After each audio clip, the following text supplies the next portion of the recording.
Last class में हम लोगों ने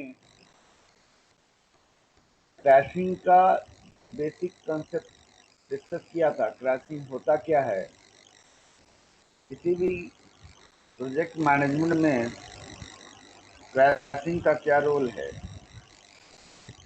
इसके बारे में हमने लास्ट क्लास में डिस्कस किया था। बेसिकली मेरी तो रिकैप करा दे रहा हूँ। क्रैशिंग का मतलब होता है रिडक्शन ऑफ टाइम। अगर कोई भी हमारा प्रोजेक्ट में जितने भी एक्टिविटीज हैं, उन सभी एक्टिविटीज को नॉर्मल ड्यूरेशन में काम कितने दिन में कर सकते हैं, उसके अकॉर्डिंगली अगर हम लोग नॉर्मल ड्यूरेशन के अलावा अगर मैं चाहता हूं कि मेरा वर्क जल्दी कंप्लीट हो, इसका मतलब हमारी एक्टिविटीज को जल्दी कंप्लीशन करना पड़ेगा। अगर जल्दी कंप्लीशन करना है, अर्लियर करना है, हमें क्या करना पड़ेगा? हर एक्टिविटी का टाइम रिड्यूस करना पड़ेगा। तो जब हम लोग रिडक्शन की बात करते हैं तो रिडक्शन का मतलब टाइम को रिड्यूस करना है। टाइम रिड्यूस कैसे होगा? आपको एडिशनल रिसोर्सेज लगाने पड़ेंगे, और एडिशनल रिसोर्सेज अगर हम इम्पोज करेंगे तो हमारे पास एक्स्ट्रा कॉस्ट क्लियर करना होता है। एक तरफ से कुछ एक्स्ट्रा कॉस्ट बढ़ेगा और एक तरफ से कुछ एक्स्ट्रा कॉस्ट घटेगा, क्योंकि अगर हमारे पास नॉर्मली, जैसे मैंने एग्जांपल लिया था, किसी भी एक्टिविटीज को 10 डेज में कंप्लीट करने का हमारे पास है नॉर्मल टाइम में, और तो 10 दिन में मान लो कि हमारा प्रोजेक्ट कंप्लीट होता है, तो 10 दिन में 10 दिन का ओवरहेड भी लगेगा। अगर वही मान लिया जाए कि मैं 8 दिन में कंप्लीट करूंगा, तो 2 दिन का मेरा तो ओवरहेड कॉस्ट बचेगा, अगर ओवरहेड हम इनकर करते हैं तो ये सारे सिचुएशंस को ध्यान में रखते हुए हम लोगों को ये पता करना होता है कि हम कितना मिनिमम टाइम में किसी भी प्रोजेक्ट को कंप्लीट कर सकते हैं और उसमें मेरा कितना कॉस्ट आएगा। जो फर्स्ट क्लास में हमने ये भी डिस्कस किया था कि अगर हमें कोई टेंडरिंग करना है, प्रोजेक्ट में टेंडर अप्लाई करना है, तो मैक्सिमम टाइम लेते हैं। मैक्सिमम टाइम लेते हैं और उसमें मेरा कितना कॉस्ट आ रहा है, और फिर उसके बाद हमको मिनिमाइज करने पे कितना कॉस्ट आएगा, ये सारी हम लोग यहाँ पे प्लान करके फिर उसके बाद वहाँ पे टाइम डिसाइड करते हैं। तो ये सब चीज़ें हमारे पास प्रोजेक्ट मैनेजमेंट में होता है। तो प्रोजेक्ट मैनेजमेंट के क्वेश्चन को सॉल्व करने के लिए हम यहाँ पे point of view of examination point of view आएंगे। तो एग्जामिनेशन पॉइंट ऑफ व्यू में से इसमें से आपको एमसीक्यू क्वेश्चन या आपको हो सकता है कि मैचिंग में दे देगा। प्रोजेक्ट मैनेजमेंट और एक तरफ क्रैशिंग वर्ड यूज किया गया। क्रैशिंग किस में यूज होता है? प्रोजेक्ट मैनेजमेंट में यूज होता है। और उसके अलावा हमारा स्टेप कुछ फॉलो करना होगा। सबसे पहले तो हमें नेटवर्क डायग्राम तो ड्रॉ करना ही होगा, और उसके अकॉर्डिंगली हमें क्रिटिकल पाथ फाइंड आउट करना होगा। सबसे पहला स्टेप होगा, जैसे ही आप क्रिटिकल पाथ फाइंड आउट कर लोगे, जैसे ही आप क्रिटिकल पाथ फाइंड आउट कर लोगे, तो आप वहां से पता लग जाएगा कि आपका प्रोजेक्ट कंप्लीशन टाइम कितना है। क्रिटिकल पाथ क्या डिटरमाइन करता है? क्रिटिकल पाथ डिटरमाइन करता है कि हमारा प्रोजेक्ट कितने दिन में कंप्लीट हो जाएगा।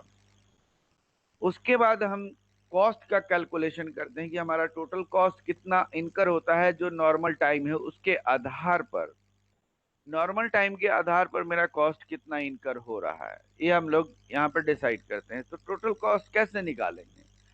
हर एक्टिविटीज का कुछ अपना कॉस्ट है, उसे हम कहते हैं नॉर्मल कॉस्ट। उस नॉर्मल कॉस्ट को ऐड कर देंगे तो टोटल नॉर्मल कॉस्ट निकाल लेंगे। टोटल नॉर्मल कॉस्ट, जितनी भी एक्टिविटीज हैं सभी का नॉर्मल कॉस्ट लिया जाता है, टोटल करेंगे, that is the total normal cost. इसके अलावा मेरा ओवरहेड कॉस्ट हो सकता है जो मैं इनकर करता हूं। अगर मेरा खर्चा है कुछ एक्स्ट्रा, तो ओवरहेड हमारे पास होगा तो उसको भी ऐड करेंगे। तो टोटल कॉस्ट आया। किस केसेस में? नॉर्मल टाइम ड्यूरेशन के आधार पर देख रहे हैं कि कितने समय में कंप्लीट हो रहा है और उसका कितना कॉस्ट आया। अब इसके बाद हम लोग क्या देखेंगे कि अगर ये तो नॉर्मल टाइम के आधार पर है, अब हर एक्टिविटीज को एनालाइज करेंगे कि कौन सी एक्टिविटीज को हम रिड्यूस कर सकते हैं, और वो रिडक्शन करने में मेरा कितना कॉस्ट एक्स्ट्रा इनकर हो रहा है। इसका मतलब possible crashing time of each activities find out करेंगे। Possible crashing time of each activities find out करने पे कैसे करेंगे आप? नॉर्मल टाइम में से क्रैशिंग टाइम माइनस करेंगे तो आपको क्रैश टाइम आ जाएगा, यानी कितना टाइम रिड्यूस हो रहा है। इसी के आधार पर कॉस्ट स्लोप निकालेंगे। And cost slope is nothing, it is the crash cost per day. एक दिन, अगर मैं जैसे मैंने कहा कि आज 10 दिन है, 10 दिन में हमारे पास कंप्लीट करते हैं तो 1,000 रुपए का खर्चा है। और अगर हमारे पास वही रिड्यूस करने के बाद किसी भी एक्टिविटीज को 8 दिन में मैं कंप्लीट कर रहा हूँ, उसका कॉस्ट मेरा 1,400 रुपया है। तो 10 दिन से 8 दिन में कंप्लीट किया, मतलब हमारे पास 2 दिन रिड्यूस किया तो मेरे 400 रुपीज का एक्स्ट्रा कॉस्ट इनकर किया। तो एक दिन का खर्चा कितना आया? 400 डिवाइडेड बाई 2, हमारा 200 रुपया पर डे का खर्चा है। And crashing cost per day is nothing, it is a cost slope. And हम कह सकते हैं cost slope is the crashing cost per day. तो हमें भी पता करना पड़ेगा कौन सा एक्टिविटीज को एक दिन हम रिड्यूस करते हैं तो मेरा कॉस्ट कितना इनकर होगा। उसके बाद जाकर हम लोग क्रैशिंग टेबल फॉर्म करते हैं, जो एनालाइज करेंगे कि कौन कौन से एक्टिविटीज को रिड्यूस कर सकते हैं और उसका हमारे पास क्या इम्पैक्ट पड़ने वाला है। ये हमेशा ध्यान रखना है इस पॉइंट पे। लास्ट क्लास में हमने यहाँ तक डिस्कस किया था। किसी को डाउट हो इस पॉइंट पे तो बोलोगे जरा आप लोग।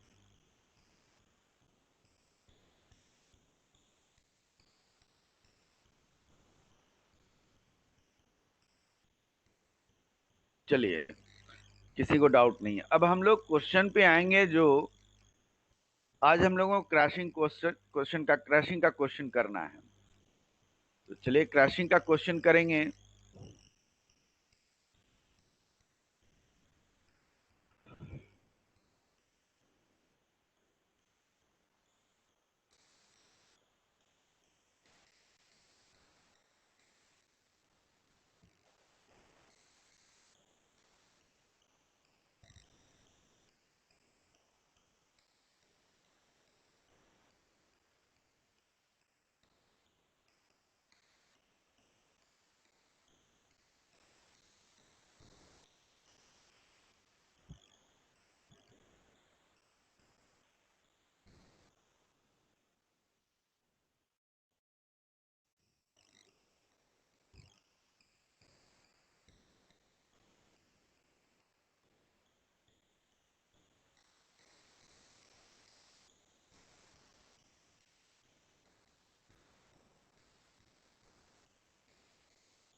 क्वेश्चन नंबर 15 है।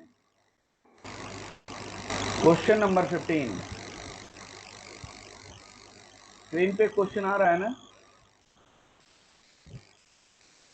स्क्रीन पे क्वेश्चन आ रहा है।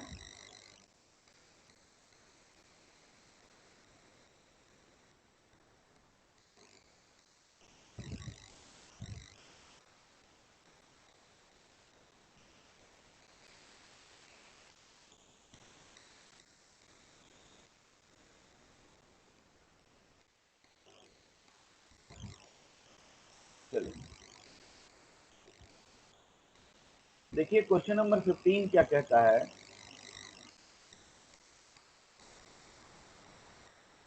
The following table gives the activities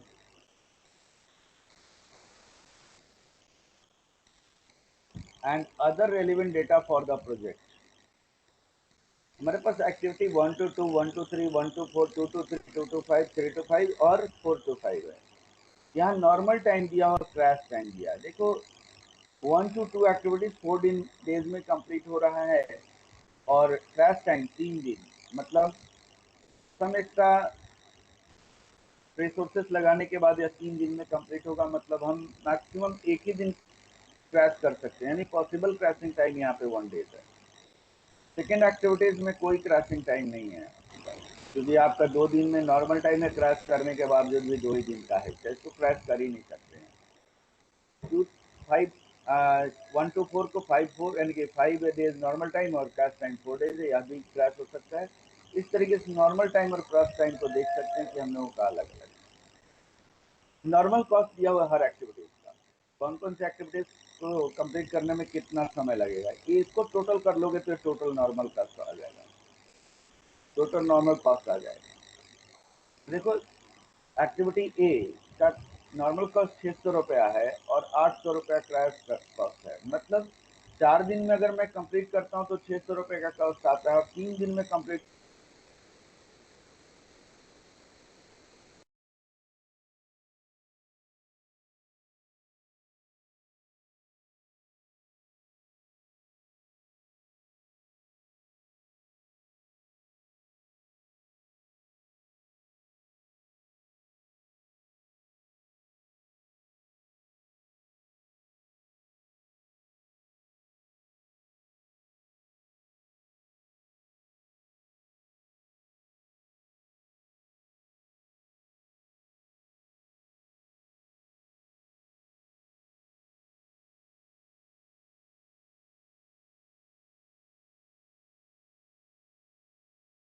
के लिए आपको क्रिटिकल पाथ चाहिए, और बिना क्रिटिकल पाथ का आप नॉर्मल टाइम डिसाइड ही नहीं कर पाओगे आप। And find the optimum duration for the cost position, यानी मिनिमम कितने दिन में हम लोग कंप्लीट कर सकते हैं और उसका क्या कॉस्ट आएगा, यह हमारे पास क्वेश्चन है जिसमें यह क्रैशिंग का पार्ट है। तो अब यहाँ पे सबसे पहला जो स्टेप्स आपको फॉलो करना है, स्टेप्स आप फॉलो करोगे, बिना स्टेप्स के नहीं चलने हैं, क्योंकि स्टेप्स छोड़ दोगे तो हो सकता है कि आपको गलती हो जाए। अगर आपका बिल्कुल प्रैक्टिस हो जाए तो फिर आप डायरेक्टली कर सकते हो। तो चलिए हम लोग स्टार्ट करते हैं इसको। Question number 15।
Question number 15।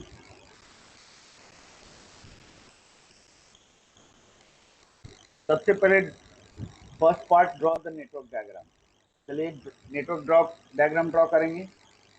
Activity 1 to 2, 1 है, 2, 1 to 3,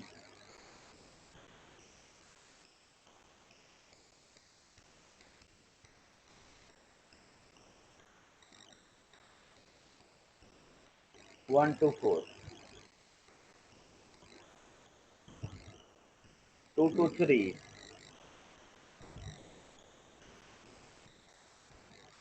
थोड़ा सा इसको इस तरीके से बना देंगे। आप लोग पहले पेंसिल यूज कर लेना ताकि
सबसे पहले हमारे पास 1 to 2,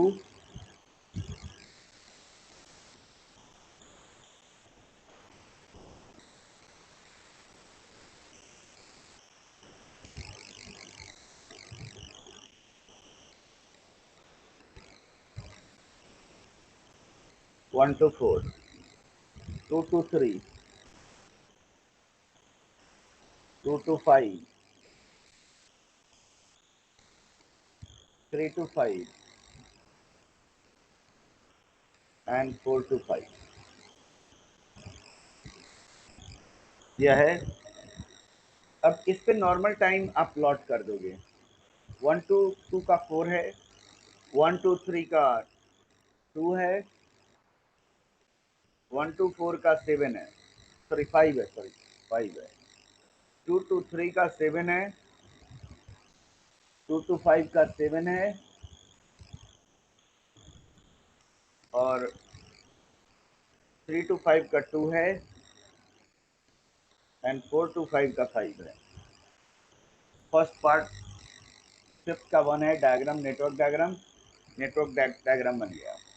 second part normal duration and projected cost find out करना है। तो सेकेंड पार्ट के लिए आप लोगों को क्रिटिकल पाथ फाइंड आउट करने पड़ेंगे। Path and time duration.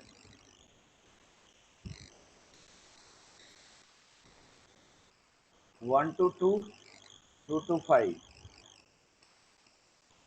1 to 2, 2 to 3, 3 to 5।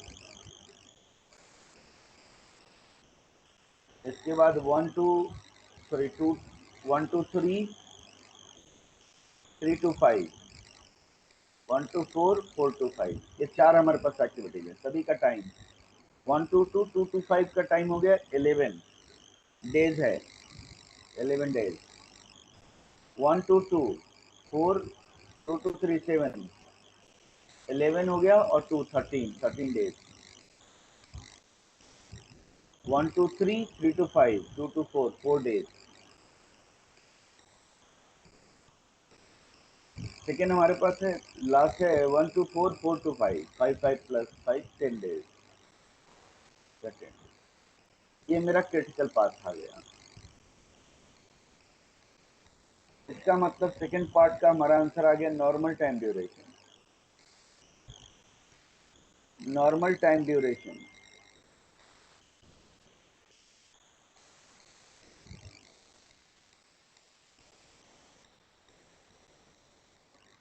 Normal time duration हमारे पास 13 डेज है। और इसके बाद कॉस्ट ऑफ प्रोजेक्ट निकालना है। कॉस्ट ऑफ प्रोजेक्ट क्या होगा? Total normal cost plus total indirect cost. चलिए आप लोग आंसर दीजिएगा, टोटल नॉर्मल कॉस्ट कितना आ रहा है? टोटल नॉर्मल कॉस्ट जरा निकालिए।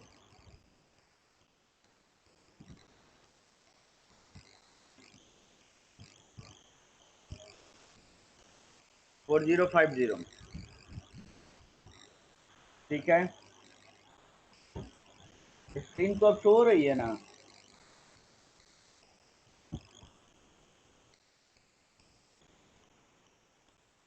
हाँ, तो नॉर्मल कॉस्ट टोटल ऐड कर लेंगे सभी एक्टिविटीज का। 600 प्लस 400 प्लस 750 क्वेश्चन देखते चलेंगे आप लोग। 600, 400, 750, 400, 800, 500 एंड 600 टोटल ऐड करेंगे 4050। तो हमारा नॉर्मल कॉस्ट यहाँ पे 4050 है, और इनडायरेक्ट कॉस्ट देखो पर डे है 200 रुपीज का। तो 200 रुपीज, और मेरा प्रोजेक्ट 13 डेज में कंप्लीट हो रहा है। तो 13 डेज के आधार पर टोटल खर्चा कितना आएगा आपको? 2600 रुपये। 2600 का और भी कॉस्ट इनकर होगा, तो हमारा टोटल कॉस्ट आ गया, टोटल नॉर्मल कॉस्ट हो गया 4050, और प्लस 13 डेज का प्रोजेक्ट और हर दिन 200 का खर्चा है। ये हमारा टोटल इनडायरेक्ट कॉस्ट हो गया। इज इक्वल टू कितना हो जाएगा? 6650 ना। 6650 मेरा टोटल कॉस्ट आया प्रोजेक्ट का। अब यहां तक किसी को किसी पॉइंट पे डाउट हो तो बोलोगे, सभी कैलकुलेट करते चलना, सभी लोग कैलकुलेट करना। ये नहीं कि मैं कैलकुलेटर कॉपी करना नहीं है आपको, यहाँ पे कैलकुलेशन भी करते चलोगे, ज्यादा बेहतर है। चलिए अब हम लोग यहाँ पे अगला third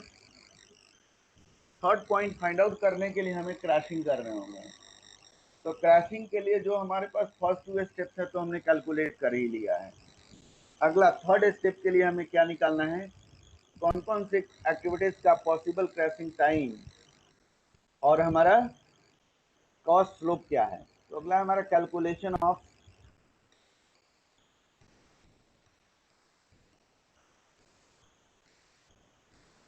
possible crashing time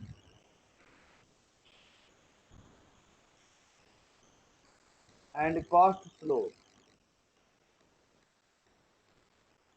of each activities, her activity.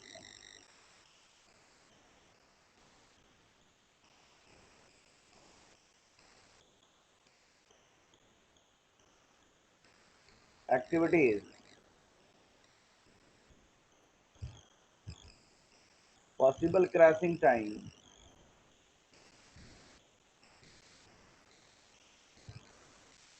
और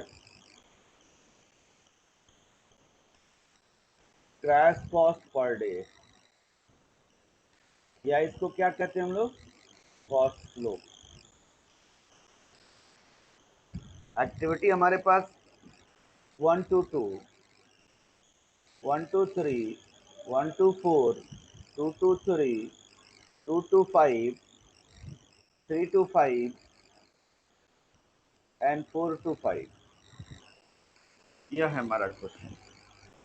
अब इसमें अब कैलकुलेट देखो जरा, पॉसिबल क्रैशिंग टाइम का हमने फार्मूला क्या निकाला है, कितना दिन क्रैश होगा, नॉर्मल टाइम में से क्रैश टाइम माइनस कर देंगे। फटाफट सभी लोग आप बताओगे किसका किसका कितना क्रैशिंग टाइम है। 1 to 2 का क्रैशिंग टाइम कितना है, 1 to 2 का क्रैशिंग टाइम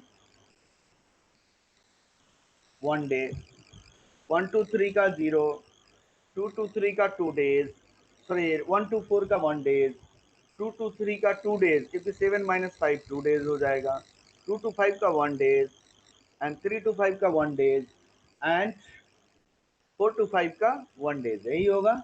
तो चलिए क्रैशिंग टाइम सभी का पॉसिबल कितने दिन क्रैश हो सकता है और निकाल लेते हैं, यहाँ पे लिख देते हैं। 4 - 3 1 हो गया, 2 - 2 0, यानी 1 to 3 को क्रैश नहीं कर सकते हैं। 5 - 4 1 डे हो गया, 7 2 to 3 हो गया, 7 से 5 यानी 2 डेज क्रैश हो सकता है। और उसके बाद हमारे पास 2 to 5 1 डेज क्रैश हो सकता है, क्योंकि 7 डेज से 6 डेज तक ही कर सकते हैं। 3 to 5 2 to 1 डेज, तो 1 डेज हो जाएगा। 5 to 4 हमारे पास 1 डे का। यह हमारा आ गया क्रैश कॉस्ट पर डे और कॉस्ट स्लोप। अब कॉस्ट स्लोप निकालना है। अब देखोगे डायरेक्टली हम लोग कैलकुलेट कर सकते हैं क्रैश कॉस्ट पर डे कैसे निकालेंगे या कॉस्ट स्लोप कैसे निकालेंगे। 800 डिवाइड माइनस 600 डिवाइडेड बाई कितना पॉसिबल क्रशिंग टाइम है 1। तो यहाँ पे हमारे पास 800 माइनस 600 डिवाइडेड बाई 1 कितना हो जाएगा, 200 रहेगा, यानी एक दिन का क्रशिंग टाइम 200 है। इसका 0 है क्योंकि 400 और 400 है। 1 to 4 का, 1 to 4 में 900 क्रैश कॉस्ट है और 750 नॉर्मल कॉस्ट है, और एक ही दिन क्रैश हो सकता है। तो एक दिन का है, मतलब 150 रुपए का कॉस्ट आ रहा है यहाँ पे। 2 to 3 का देखोगे 400 नॉर्मल कॉस्ट है और 600 हमारा क्या है, क्रैश कॉस्ट है। तो 2 दिन 200 रुपए का क्रैश हो रहा है, लेकिन हम कितना दिन कर रहे हैं, 2। तो 200 डिवाइडेड बाई 2 तो 100 रुपीज हो जाएगा। अगला इसी तरीके से निकालेंगे 200, आप लोग भी कैलकुलेट करिए, 150 एंड 250, सभी का यही आया है, सभी का यही आया होगा। सभी का ही आया, कैलकुलेट करके चेक कर लो, सभी का ही आ रहा है।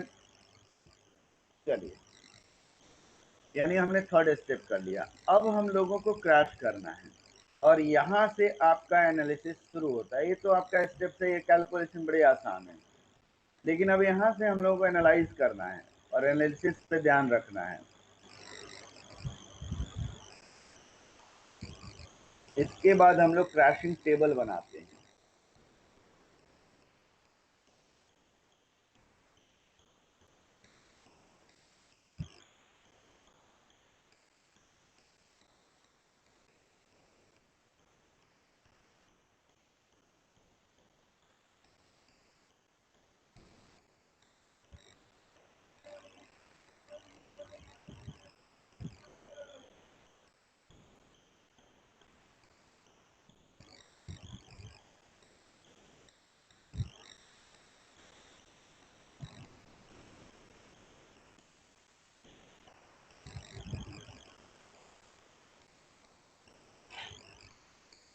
फर्स्ट पाथ हम लोगों का क्या था, 1 to 2, जो हमने क्रिटिकल पाथ फाइंड आउट करने के लिए जो पाथ बनाया था, इन चारों पाथ को हम लोग लिखेंगे। पहला है 1 to 2, 2 to 5, 1 to 2, 2 to 5, 1 to 2, 2 to 3, 3 to 5, 1 to 3, 3 to 5, 1 to 4, 4 to 5, यही हमारा 1 to 2 to 5, 1 to 2, 2 to 3, 3 to 5, 1 to 2, 2 to 3 और 3 to 5, 1 to 4, 4 to 5। अब सभी का टाइम ड्यूरेशन हमारे पास 11 days, 13 days, 4 days, 10 days, 11 days, 13 days, 4 days और 10 डेज हमने यह निकाल दिया। जो गिवन है उसी से अभी चलना है हम लोग को। और इसके नीचे मैंने टोटल कॉस्ट लिख लिया। यानी हमारे पास नॉर्मल यह वर्क 13 दिन में कंप्लीट हो रहा है, जिसकी कॉस्ट 6,650 हमने निकाला हुआ है। यहां तक सबसे पहला है।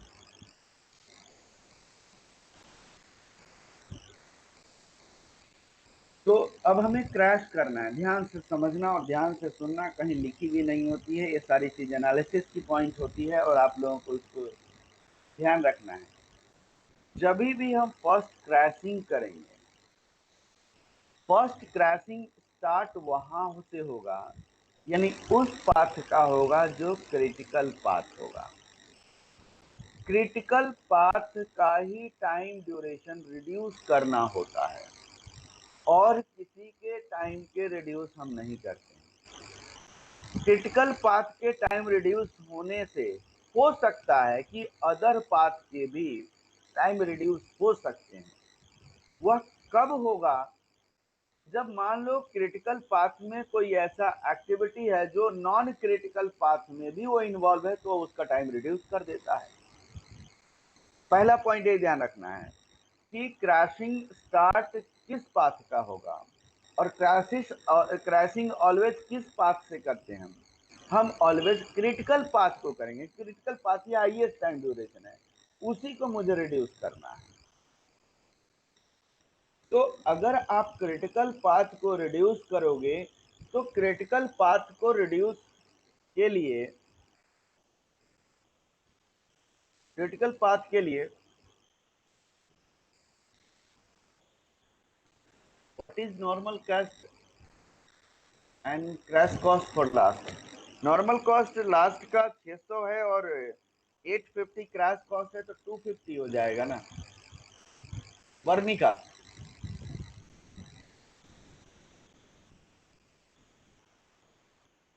चलिए, यहाँ पे हम लोगों को ध्यान देना है कि क्रैशिंग स्टार्ट कहां से होगा। सबसे पहले यही पॉइंट ध्यान रखना है, crashing will be started from critical path और क्रिटिकल पाथ के क्रिटिकल एक्टिविटीज को ही पहले रिड्यूस करेंगे और किसी को हम लोग रिड्यूस नहीं करते हैं। तो सबसे पहला पॉइंट ये ध्यान रखना है। क्लियर है यहां तक? किसी को डाउट इसमें?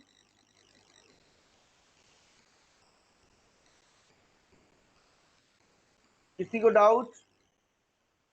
चलिए,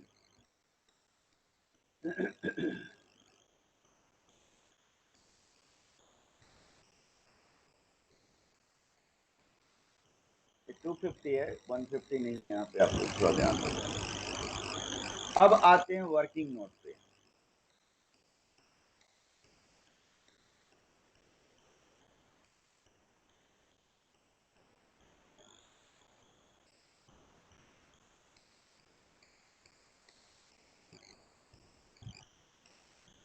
और इसको अच्छे तरीके से कर लेना, फाइनल में आप लोगों को बहुत चांसेस रहता है इस चैप्टर से आने का क्वेश्चन, एसटीएम में मिलेगा आपको।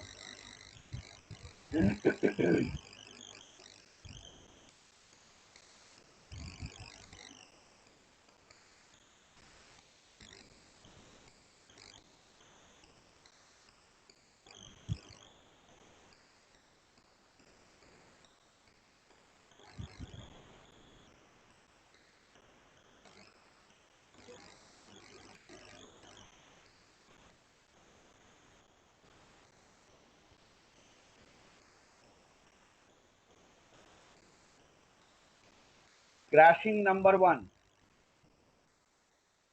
क्रैशिंग नंबर 1, फर्स्ट क्रैशिंग कर रहे हैं।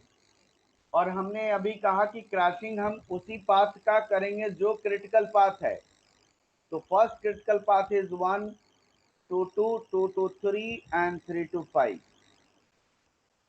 1 to 2, 2 to 3, 3 to 5 ये मेरा क्रिटिकल पाथ है। अब इस क्रिटिकल पाथ में कौन कौन से क्रिटिकल एक्टिविटीज है? 1 to 2, 2 to 3 and 3 to 5। ये हमारे पास 3 एक्टिविटीज हैं।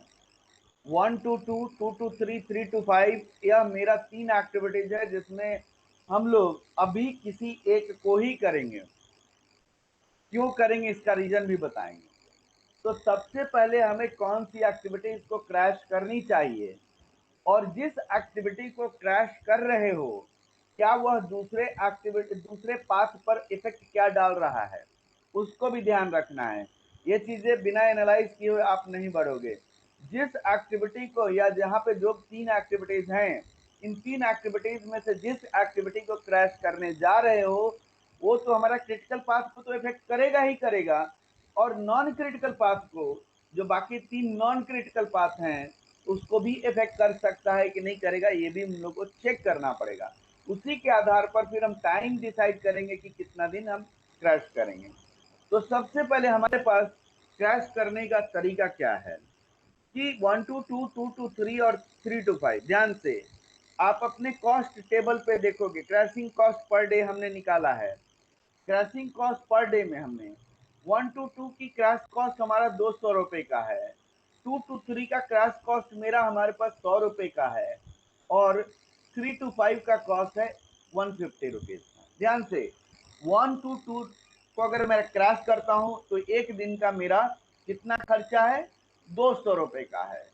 और 2 to 3 को अगर मैं क्रैश करता हूं तो मेरा 100 रुपया पर डे का खर्चा है। और 3 to 5 है हमारे पास, वहां पे 150 रुपीज पर डे का खर्चा है। आपका यह खर्चा बढ़ाएगा, बताओगे कि आप खर्चा ज्यादा बढ़ाने की कोशिश करोगे या कम बढ़ाने की कोशिश करोगे? आप कॉस्ट इंक्रीज होगा तो क्या सोचोगे कि मेरा ज्यादा इंक्रीज ना हो, कम इंक्रीज हो, यही तो सोचोगे ना। मिनिमम इंक्रीमेंट होनी चाहिए। तो लीस्ट जो होगा होगा यहाँ पे लेंगे। तो लीस्ट क्या है? यहाँ पे लीस्ट क्या है? आंसर दोगे आप लोग। लीस्ट क्या है? किस एक्टिविटीज का सबसे लीस्ट कॉस्ट है? 2 to 3 का ही तो सबसे लीस्ट है ना। 2 to 3 का ही सबसे लीस्ट कॉस्ट है। तो 2 to 3 को हम लोगों को क्रैश करना चाहिए, ये पहला डिसीजन। 2 to 3 को हम लोगों को क्रैश करना चाहिए। तो चलिए, हमने डिसीजन पहले ले लिया, 2 to 3 को हम क्रैश करेंगे, यानी 2 to 3 is being crashed।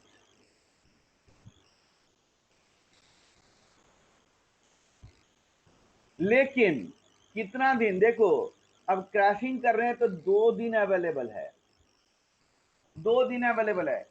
Crashing 2 दिन अवेलेबल है। क्या यह पूरा का पूरा 2 दिन क्रैश हो जाएगा, या बिना चेक किए हुए आप नहीं बढ़ोगे? बिना चेक किए हुए। आप कहोगे चेक कहाँ करें? चेक इस पाथ में करें, यानी कि हमारे पास इसमें चेक करेंगे। अगर मैं 223 एक्टिविटी को क्रैश कर रहा हूं तो फर्स्ट पाथ में 223 नहीं है, इसका टाइम 11 दिन ही रहेगा, इसका टाइम में कोई चेंज नहीं हो रहा है। 223 मेरा 223 सेकेंड में है तो उसका टाइम 2 दिन रिड्यूस होने के कारण 11 दिन आ रहा है। 2 दिन रिड्यूस होने के बाद 11 दिन आ रहा है, लिखना नहीं अभी, 11 दिन आ रहा है। और यहाँ 223 नहीं है तो इसका 4 दिन ही रहेगा, इसका 10 दिन रहेगा। देखो जरा, अब मान लो मैंने कहा कि 223 का 3 दिन होता तो क्या 3 दिन क्रैश होता? सोचना है हमें यहाँ पे। देखो यहाँ पे 13 डेज हमारा क्या है, 13 डेज मेरा सबसे हाईएस्ट टाइम है। और इसको अगर मैं रिड्यूस करूंगा नॉन क्रिटिकल पाथ का, नॉन क्रिटिकल पाथ का रिडक्शन के बाद नॉन क्रिटिकल पाथ का जो टाइम हाईएस्ट टाइम ड्यूरेशन है उससे कम नहीं होना चाहिए। तो अगर 3 दिन होता तो मैं 3 दिन यहाँ क्रैश नहीं करता क्योंकि यह 10 दिन हो जाता, और नॉन क्रिटिकल का हाईएस्ट टाइम यहाँ 11 दिन है, तो हमें यहाँ पे 2 दिन ही क्रैश कर सकते थे क्योंकि 11 दिन से नीचे हम क्रैश कर ही नहीं सकते हैं। यानी यहाँ ध्यान रखना है कि अगर क्रिटिकल पाथ को हम लोग रिड्यूस कर रहे हैं तो रिडक्शन का इफेक्ट देखने के बाद देखेंगे कि नॉन क्रिटिकल पाथ के जो हाईएस्ट टाइम है उससे मेरा जो रिडक्शन हो रहा है क्रिटिकल पाथ का वह उससे नीचे नहीं जाना चाहिए, उसके बराबर आ सकता है, यह ध्यान रखना है। अब बताओगे इस पॉइंट पे किसी को डाउट है तो बोलो।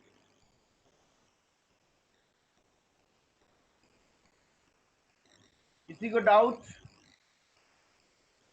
चलिए, तो हमने यहां देखा कि 223 को क्रैश करेंगे और 2 दिन की अवेलेबिलिटी भी हमारे पास है, तो लिखेंगे 223 is being crash for 2 days, 2 दिन के लिए क्रैश कर रहे हैं। तो 2 दिन क्रैश करने के कारण मेरा टोटल कॉस्ट कितना आएगा? देखो हमने टोटल कॉस्ट हमने निकाला हुआ है 6650। इस 6650 में 2 दिन हम क्रैश कर रहे हैं तो मेरा 2 दिन का खर्चा 100 रुपए के रेट से बढ़ रहा है। लेकिन अब एक इस 6650 में 13 दिन का इनडायरेक्ट कॉस्ट इंक्लूड है, और अब मैं प्रोजेक्ट 13 दिन के बदले 11 दिन में कंप्लीशन होगा क्योंकि मैंने 223 को 2 दिन कम कर दिया है। तो अब मेरा जो 13 दिन का यहाँ पे इनडायरेक्ट कॉस्ट है उसमें से 2 दिन का इनडायरेक्ट कॉस्ट हमें माइनस करना पड़ेगा, तो 2 इंटू 100 200, तो आ गया हमारे पास 6450, यही आएगा 6450।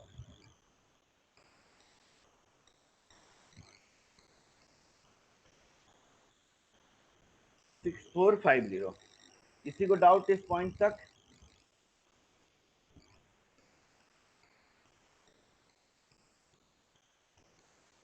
किसी को डाउट?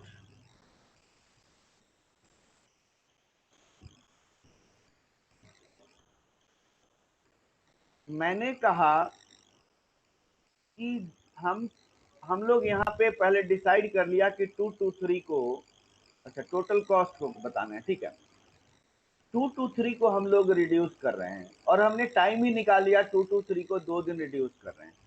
पहले प्रोजेक्ट का टाइम ड्यूरेशन 13 दिन है और 223 को अगर रिड्यूस कर दे रहे हैं तो मेरा 11 दिन का खर्चा आ रहा है। तो 200 कहां से आया है वही तो बता रहे हैं।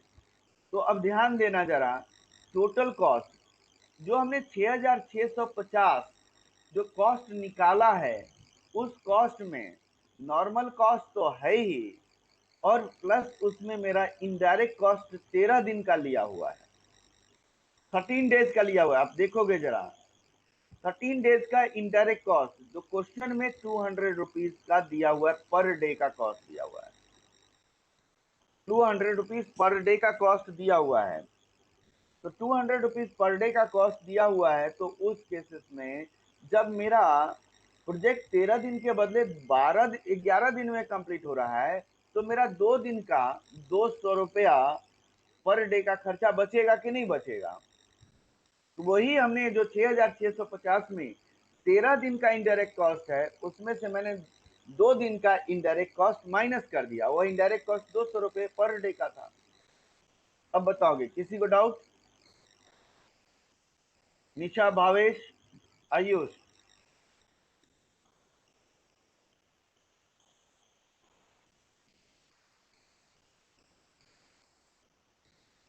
चलिए,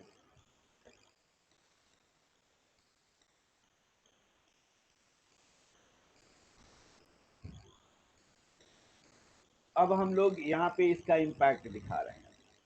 क्रैशिंग नंबर 1, कहाँ का इम्पैक्ट पड़ेगा, ध्यान देना है। क्रैशिंग 1 C1 मैं लिख रहा हूं, C1 क्रैशिंग 1,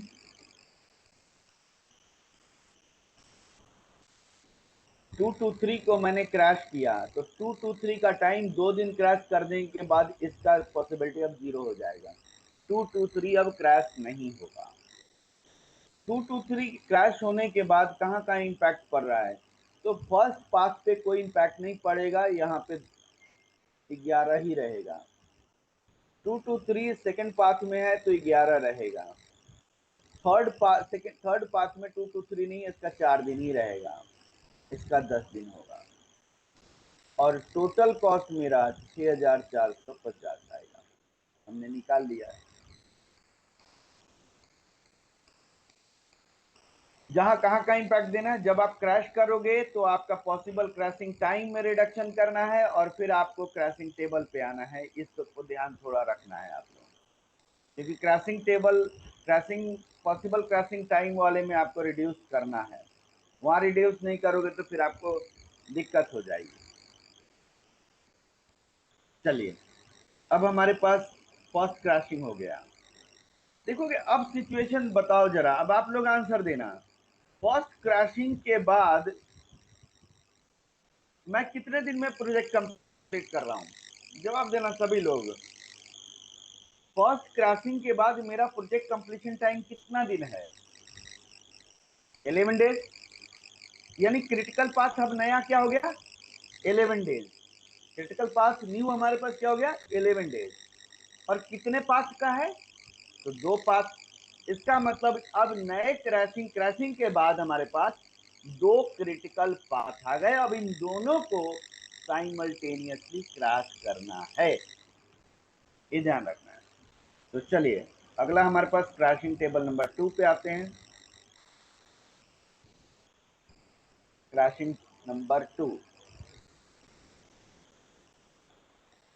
पाथ हो गया हमारे पास। फर्स्ट पाथ हमारे पास भी 11 दिन का है। फर्स्ट पाथ कौन कौन सा है? 1 to 2 2 to 5, यही है। 1 to 2 2 to 5। और second path 1 to 2 2 to 3 3 to 5। अब फर्स्ट में कौन कौन सी एक्टिविटी अवेलेबल है? 1 to 2 और 2 to 5। सेकेंड में अवेलेबल कौन सा है? 1 to 2। 2 to 3 आपके पास खत्म हो चुका है। 2 to 3 का टाइम खत्म हो चुका है, देखो 0 आ गया है, हमने कैंसिल आउट कर दिया है टेबल में। तो 2 to 3 0 हो चुका है। अब हमारे पास 3 to 5 बचा है। यानी हमारे पास इन दोनों पाथ के टाइम को रिड्यूस करना पड़ेगा साथ साथ। अब इन 2 पाथ आए तो इसको कैसे करना है? कॉस्ट एनालाइज करना है। तो सबसे पहले दोनों पाथ का कॉमन एक्टिविटीज देख लेते हैं। देखो, यहाँ पे 1 to 2 कॉमन है, 1 to 2 कॉमन है। 1 to 2 की कॉस्ट कितनी है? 200 रुपये। अगर मैं 1 to 2 रिड्यूस करता हूं तो मेरा 200 रुपया पर डे का खर्चा है। अब उसके बाद दूसरा हमारे पास, अगर मैं 1 to 2 को नहीं करता हूं, कंपेयर बिना कंपेयर किए तो नहीं करना पड़ेगा, तो कॉस्ट कंपैरिजन करना है आपको।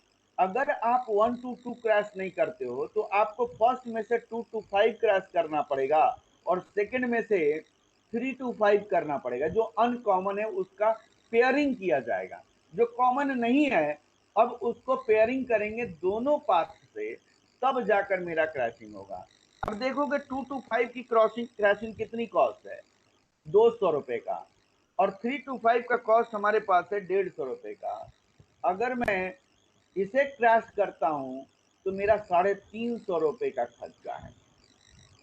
अब देखो, अगर मैं 1 to 2 क्रैश करता हूं, जो कॉमन है दोनों में, उसका खर्चा 200 रुपए का है, और जो कॉमन नहीं है, तो मुझे दोनों पाथ का पेयरिंग देखना पड़ेगा, क्योंकि दोनों का टाइम अब बराबर चलेगा। ये नहीं कि दोनों का एक का 10 और एक 11 कर देंगे, ऐसा नहीं।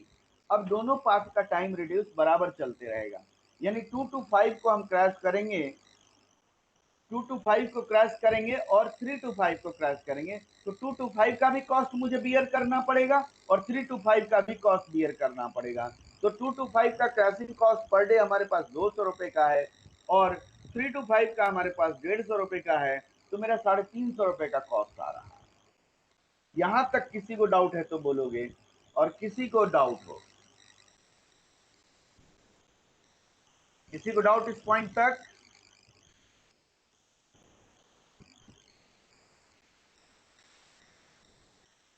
चलिए, अब हम लोगों को यहाँ पे देखेंगे कि 200 का खर्चा बढ़ाएं या 350 का, तो मैं 200 का बढ़ाऊंगा। यानी हमारे पास डिसीजन ले लिया, 1 to 2 इज बीइंग क्रैश। अब टाइम कितना अवेलेबल है ये चेक करना पड़ेगा हमें। जहां अवेलेबिलिटी था वहां पे आते हैं, 1 डे है। अगर मैं 1 डे रिड्यूस करता हूं 1 to 2 को, कहाँ का इम्पैक्ट पड़ेगा? देखो, 1 to 2 हमारे पास आएगा तो इसमें इम्पैक्ट पड़ रहा है, 10 दिन हो जाएगा। इसमें भी 10 दिन हो जाएगा। 1 to 2 यहाँ नहीं है तो इस पे इम्पैक्ट नहीं पड़ेगा। 1 to 2 नहीं है, यहाँ पे 10 ही रहेगा। देखो, 2 क्रिटिकल पाथ का 10-10 आ गया, और एक नॉन क्रिटिकल पाथ जिसका हाईएस्ट 10 है, उससे नीचे नहीं जा रहा है।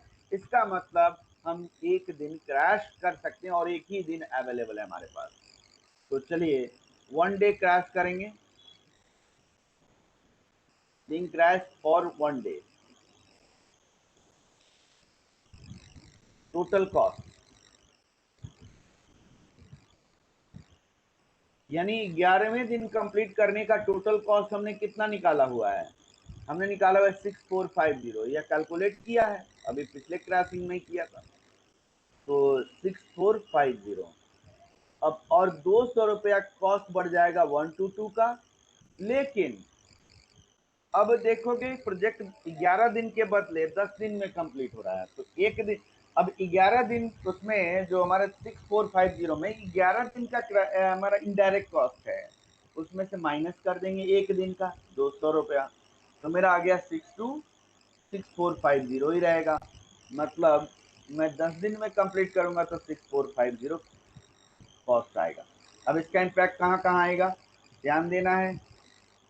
अब 1 to 2 क्रैश हो गया तो यह 0 हो गया, अब इसको हम क्रैश नहीं कर सकते हैं। अब हमारे पास 1 to 2 क्रैश हो रहा है, क्रैशिंग 2, यह 10 दिन हो जाएगा। 1 to 2 यहाँ 10 दिन हो जाएगा, यहाँ पे 1 to 2 नहीं है, 4 है, और यहाँ नॉन क्रिटिकल हाईएस्ट है, 10 हो गया। अब हमारे पास, और इसकी कॉस्ट 6450 है।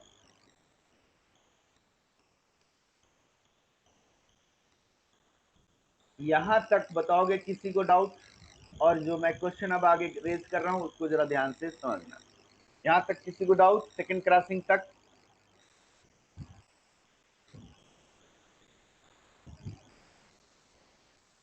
चलिए, अब हम लोग सेकंड क्रॉसिंग के बाद थर्ड क्रॉसिंग आना है।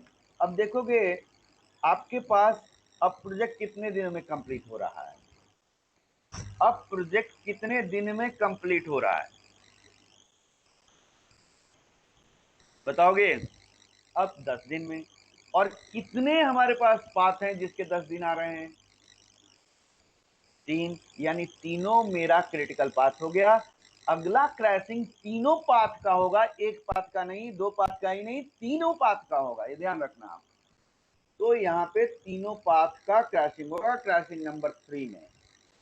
अब आते हैं क्रैशिंग नंबर 3।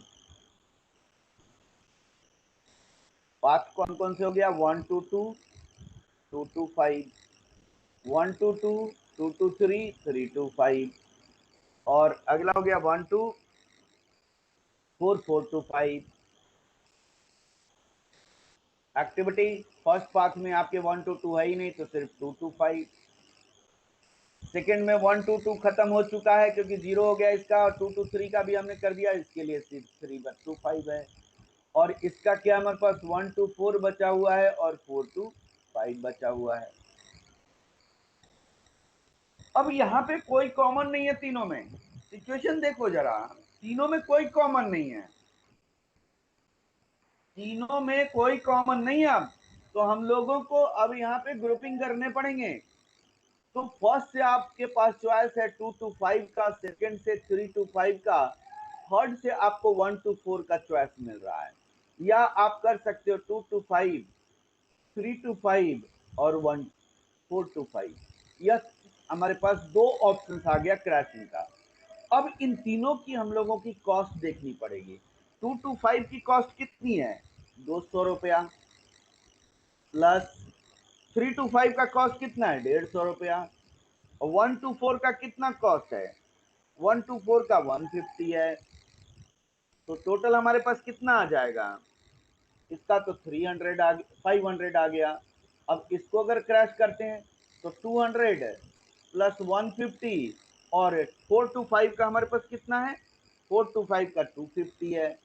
तो हमारे पास कितना हो गया, ये हो गया 600। तो आप कौन सा कॉस्ट बियर करोगे, 500 वाला। इसका मतलब 2 to 5, 3 to 5, 1 to 4, इन तीनों को क्रैश करेंगे।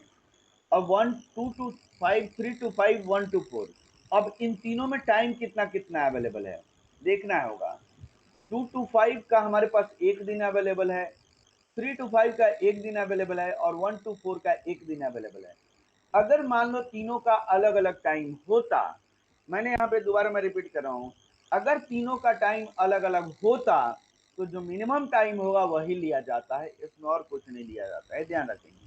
जो मिनिमम टाइम होगा उसी को कंसीडर करते हैं और वही दिन तीनों को कैलकुलेट करेंगे। यहाँ पे तीनों का 1 डे है तो हम लोग क्या करेंगे, 2 to 5, 3 to 5 and 1 to 4 are being crashed for 1 day. Total cost हमने 6450 कॉस्ट निकाला हुआ है पिछला क्रैशिंग का, मतलब 10 दिन का। अब इसमें से हम लोग 2 to 5 की कॉस्ट 200 रुपया, 3 to 5 की कॉस्ट 150 रुपीज, 1 to 4 की कॉस्ट 150 रुपीज बढ़ेगा। और एक दिन का हम लोगों का क्या हो रहा है, एक ही दिन क्रैश करें तो इनडायरेक्ट कॉस्ट मेरा 200 रुपया कम हो जाएगा। तो हो जाएगा 6450 प्लस 500 माइनस 200, ये आ जाएगा 6750 रुपीज।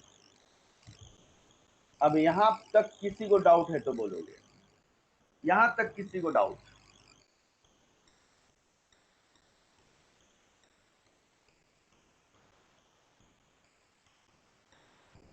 चलिए। अब इसका इम्पैक्ट देखते हैं कहां कहां आने वाला है। आपने 2 to 3 को क्रैश कर दिया, सॉरी 2 to 5 को, कौन कौन से क्रैश किया हमने, 2 to 5 को क्रैश किया, 1 डे 0 हो गया, 3 to 5 को क्रैश कर दिया 0 हो गया, और 1 to 4 क्रैश कर दिया 0 हो गया। अब क्रैशिंग 3 का इम्पैक्ट देखते हैं। क्रैशिंग 3 में हमने 2 to 5 क्रैश किया एक दिन, तो 9 दिन हो जाएगा।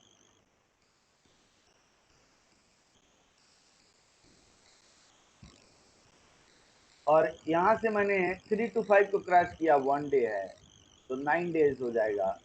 यहाँ देखोगे 3 to 5 क्रैश हो रहा है तो थर्ड में कितना हो जाएगा, 4 से या 3 दिन हो जाएगा। और यहाँ 1 to 4 क्रैश हो रहा है 1 डे का, तो यह 9 हो जाएगा। और टोटल कॉस्ट हमारा आ गया, टोटल कॉस्ट हमारा आ गया 6750। अब क्रैशिंग 4 पे आते हैं, क्रैशिंग 4 देखेंगे। आपके पास यहाँ पे देखोगे मैक्सिमम टाइम ड्यूरेशन 3 दिन है और तीनों पाथ हैं, तीनों पाथ हैं। तो हमारे पास क्रैशिंग 4 अगर हम करते हैं तो क्रैशिंग 4 में हमारे पास पाथ वही रहेंगे क्योंकि तीनों पाथ हैं हमारे पास वही। क्रैशिंग 4 है तो पाथ हमारे पास है 1 to 2, 2 to 5, 1 to 2, 2 to 3, 3 to 5, 1 to 4, 4 to 5। इस पाथ में हमारे पास not available, activity not available, यहाँ पे भी आपको नॉट अवेलेबल, क्योंकि 1 to नहीं है, 2 to 3 नहीं है और 3 to 5 है, इसको भी हमारे पास यह अवेलेबल नहीं है, not available, activity for crashing not available है क्योंकि क्रैश हो चुका है। इसमें भी नॉट अवेलेबल है, इसमें आपका 4 to 5 अवेलेबल है। अब देखो जरा, अब इन तीनों में से किसी एक का भी, ध्यान देना, यह मेरा क्रिटिकल पाथ 3 पाथ हैं, इन तीनों में से किसी एक पाथ का भी, यहां तो 2 पाथ का मिल गया है, किसी एक पाथ का भी कोई भी एक्टिविटीज अवेलेबल नहीं है, कोई भी एक्टिविटीज अवेलेबल नहीं है, तो क्रैशिंग नॉट पॉसिबल हो जाता है, क्रैशिंग नॉट पॉसिबल, आगे खत्म हो गया, यहाँ पे यहीं पे खत्म हो जाएगा, आगे क्रैशिंग होगा ही नहीं।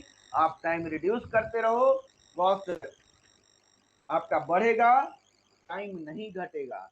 आप कोई भी एक्टिविटीज जो है बचा हुआ उसको क्रैश करो, आपका प्रोजेक्ट का टाइम ड्यूरेशन उससे नीचे नहीं आएगा। तो ध्यान रखना है, किसी एक एक्टिविटीज का any one of the activities of the given critical path is not available for crashing, then crashing is not possible। वहां पे क्रैशिंग होगा ही नहीं, तो इसके आगे क्रैशिंग खत्म हो जाता है। तो हम लोग का क्रैशिंग में आ गया, ये हम लोगों का ऑप्टिमम टाइम ड्यूरेशन कितना आ गया, 9 डेज में हम लोग कंप्लीट कर सकते हैं, जिसकी कॉस्ट हमारे पास 6,750 रुपीज है, यानी optimum time duration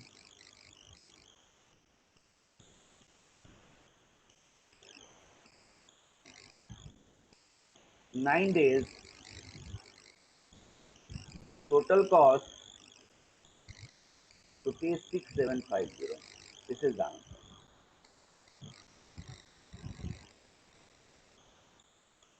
This is the crashing, यही आपका क्रैशिंग है।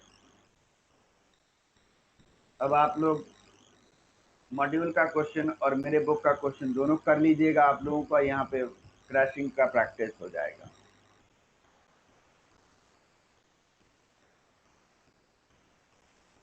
क्लियर है सभी को? किसी को डाउट है क्रैशिंग में तो बोलोगे।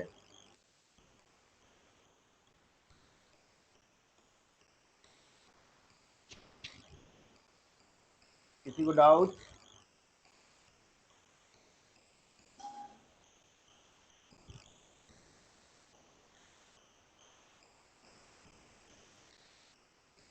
चलिए अगला जो हम लोगों का टॉपिक हम लोग करेंगे, पार्ट का पार्ट करेंगे, थोड़ा सा आप लोगों को करना है, इसमें ज़्यादा नहीं है,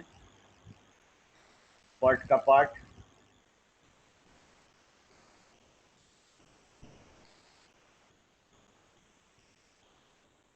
अगर 4 to 5 एक दिन रिड्यूस कर सकते हैं, हाँ प्रीति आपका क्वेश्चन आया है, 4 to 5 आप रिड्यूस करोगे, चलो आप चेक तो करो, लेटेस्ट चेक, बिना हम ऐसे कैसे कर दें कि आपको आ रहा है कि 4 to 5 क्रैश कर दोगे, आप ध्यान दो कि 4 to 5 को एक दिन क्रैश कर दोगे तो इसका टाइम 9 से 8 हो जाएगा, लेकिन बाकियों का तो 9 ही दिन है, तो आपका क्रिटिकल पाथ तो 9 दिन ही रहेगा ना, आप तो प्रोजेक्ट 9 दिन से नीचे तो कंप्लीट ही नहीं कर पाओगे,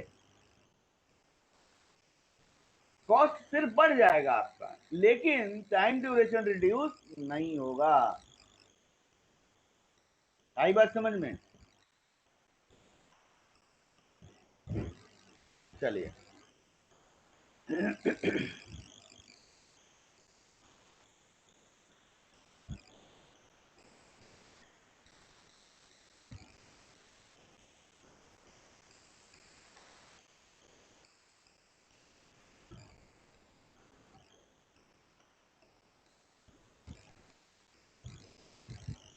part,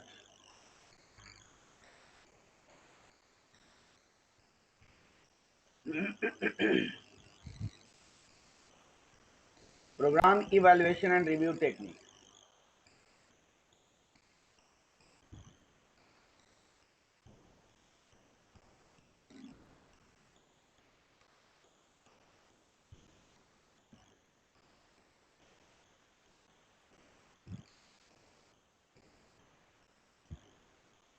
program evaluation and review technique.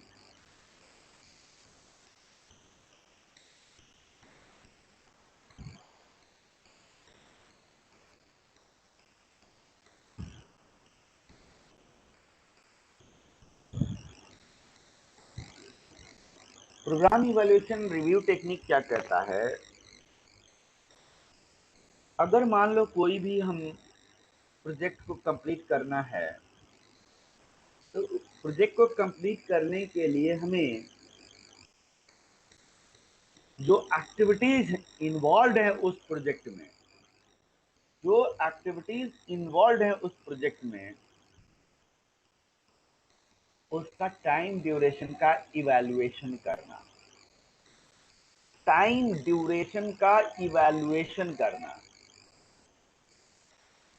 और उसके बाद हम प्रोजेक्ट का टाइम इवैल्यूएट करते हैं।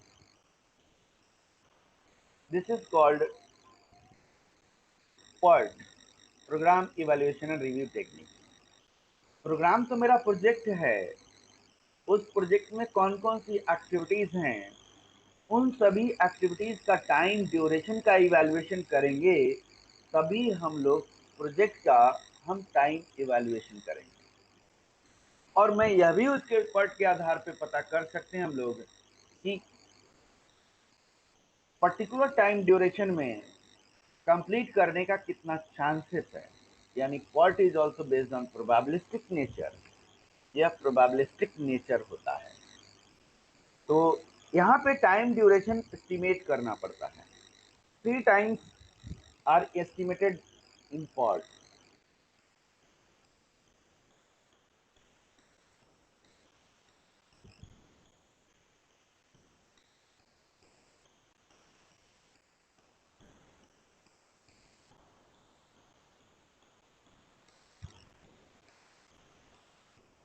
तीन टाइम एस्टिमेट करते हैं।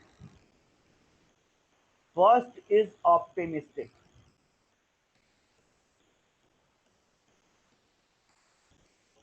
ऑप्टिमिस्टिक टाइम, इसको हम लोग डिनोट करते हैं TO से।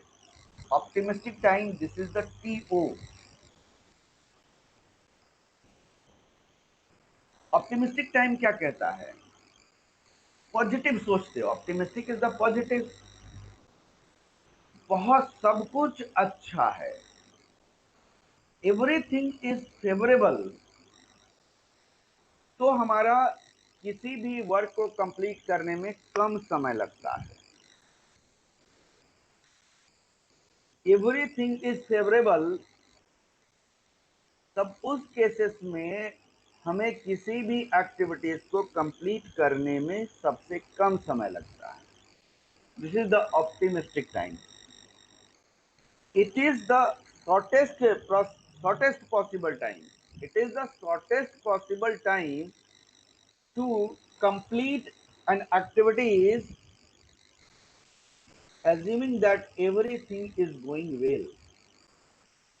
well, अच्छे तरीके से, under the favorable condition, तो उस केसेस में ऑप्टिमिस्टिक टाइम कहा जाता है। Optimistic time, it is the shortest time.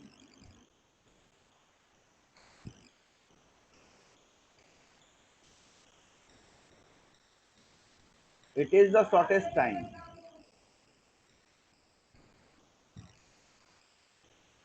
for completing the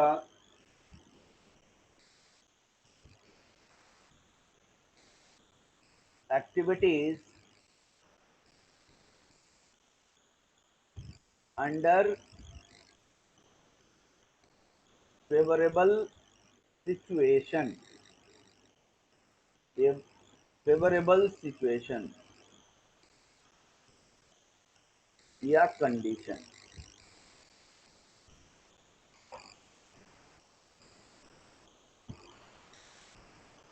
Second is pessimistic,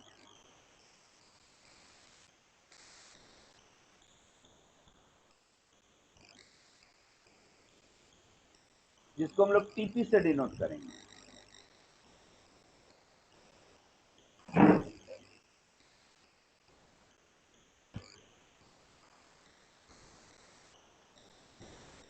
Pessimistic time,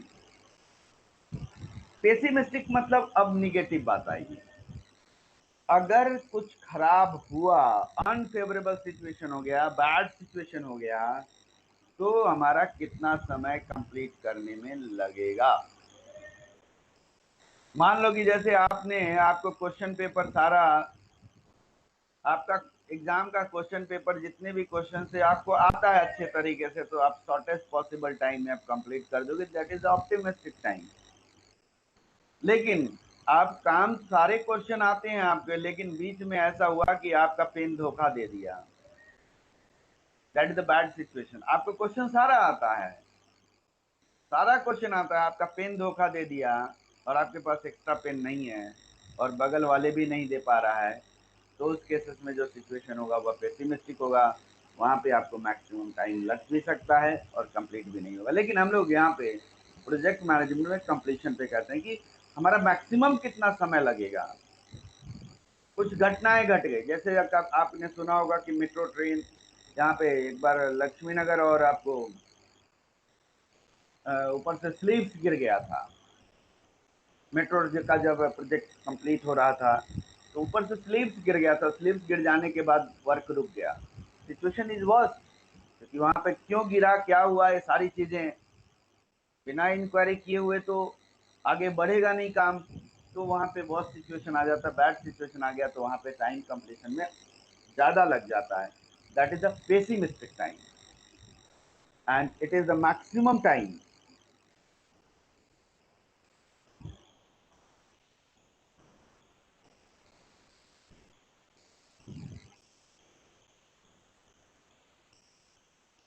It is the maximum time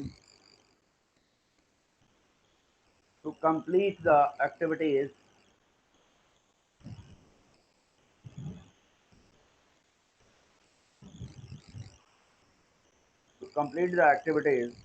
under the unfavorable situation.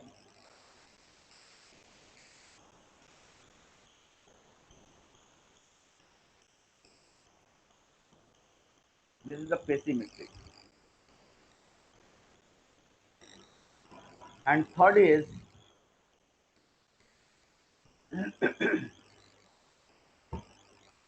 most likely time.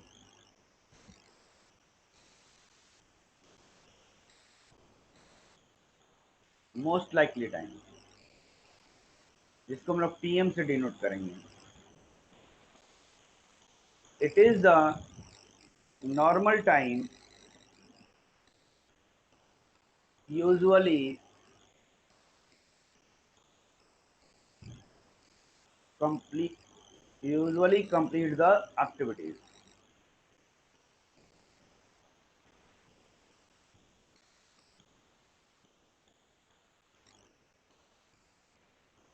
देखो, मान लो कि आपने 10 पेज लिखा है, हर पेज पे आपने टाइम देखा, तो 8 पेज ऐसा था कि जिसको आपने 5 मिनट में कंप्लीट किया। This is your usual time, this is the most likely time. 10 page में से 8 पेज ऐसा है कि आपने 5 मिनट में कंप्लीट किया, और एक ऐसा है जिसको आपने 7 मिनट में कंप्लीट किया, एक ऐसा है कि जिसको आपने 4 मिनट में कंप्लीट किया है। तो 7 मिनट में सिचुएशन थोड़ा सा वर्स्ट हुआ होगा, तो तभी तो ज्यादा समय लगा। और दूसरा हमारे पास सेकेंड हो गया, हमारे पास जहाँ पे सबसे कम टाइम है, वहां पे आपका बिल्कुल मोस्ट वर्क हुआ होगा। लेकिन यूजुअली आपने कितने समय में कंप्लीट किया? 5 मिनट में।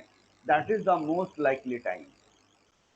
अब इन 3 टाइम के बीच में किसी को डाउट है तो बोलोगे। 3 time, optimistic, pessimistic and most likely time. किसी को डाउट है इस पॉइंट पे तो बोलोगे।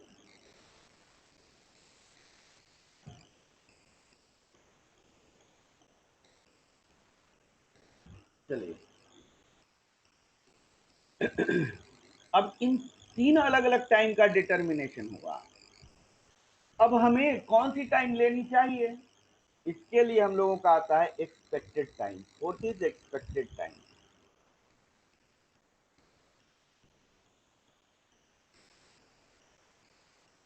What is expected time? अब एक्सपेक्टेड टाइम क्या होगा हमारे पास, average of, this is the average time, it is the average time. Expected time को हम लोग टीई से डिनोट करते हैं, टीई से डिनोट करेंगे, it is the average time.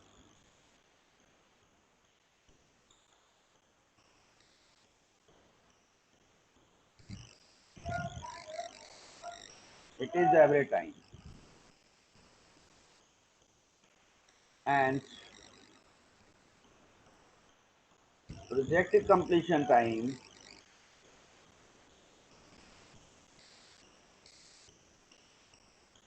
is calculated on expected time।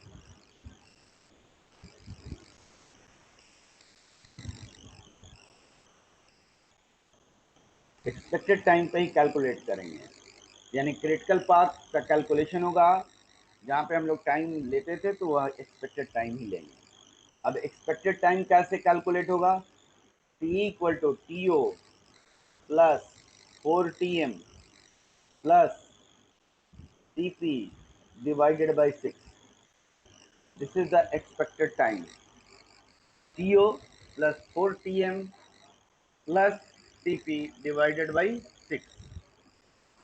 अब हमारे पास 3 डिफरेंट टाइम्स हैं, तो वेरिएंस भी हमें कैलकुलेट करना होगा। Variance of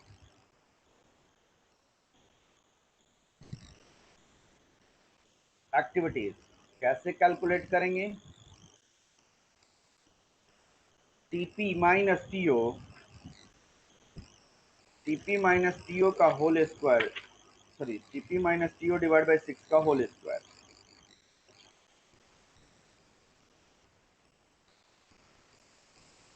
TP minus TO का डिवाइड बाई 6 का होल स्क्वायर।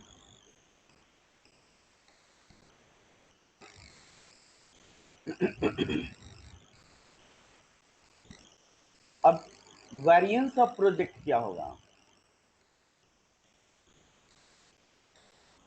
ये तो एक्टिविटीज का निकालेंगे। Variance of project is equal to sum of variance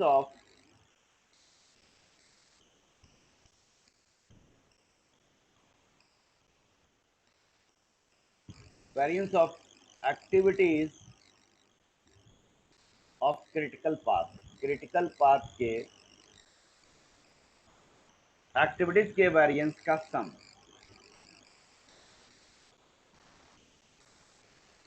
standard deviation of project is equal to square root of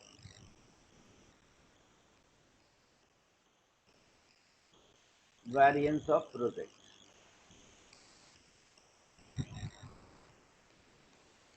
यह पॉइंट है आप लोगों को, इतना ही तक आप लोगों को यहाँ पे समझना है, बाकी इसमें ज्यादा नहीं जाना है। चलिए, किसी को डाउट है इस पॉइंट पे तो बोलोगे, यहाँ तक किसी को डाउट, इसके बाद हम लोग कैलकुलेशन पे आ जाएंगे।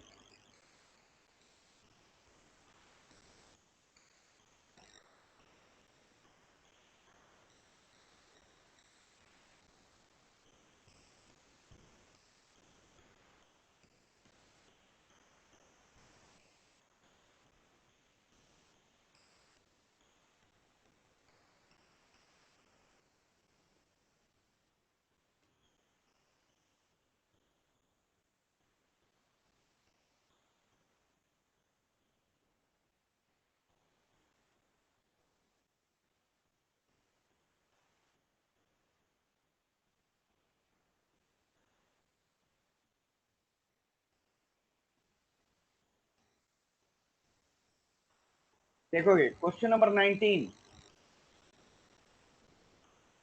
क्वेश्चन नंबर 19, प्रॉब्लम नंबर 19 हमारे पास है। देखो एक्टिविटीज दिए हुए हमारे पास, पेसिमिस्टिक टाइम या टीपी दे दिया गया, या टीएम दे दिया गया, या टीओ दिया हुआ है, हर एक्टिविटीज का दिया हुआ है। Draw the network diagram. Network diagram draw करेंगे।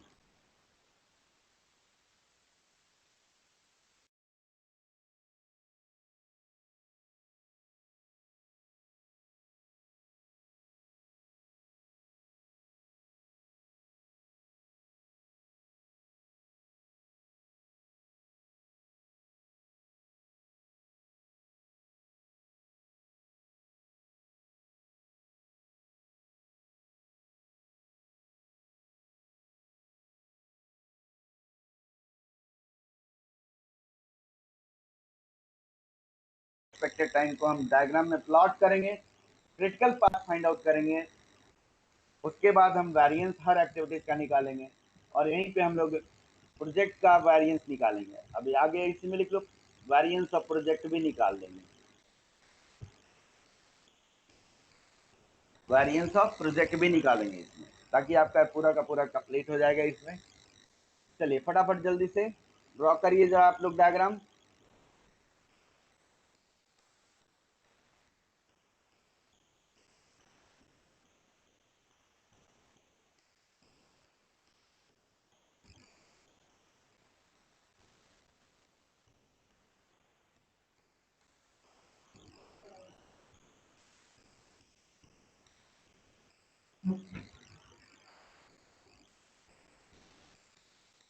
Question number 19।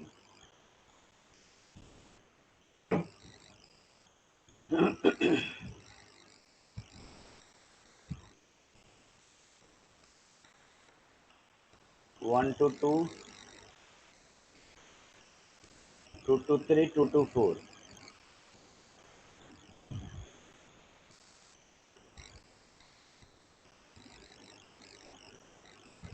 Three to five,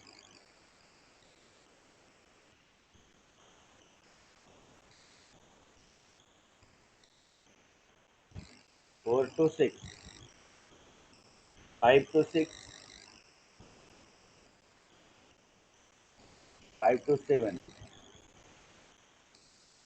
six to seven. ये हमारे पास डायग्राम है। अब हम लोग कैलकुलेट करेंगे, टाइम ड्यूरेशन कैलकुलेट करेंगे, सभी का एक्सपेक्टेड टाइम निकालेंगे। Calculation of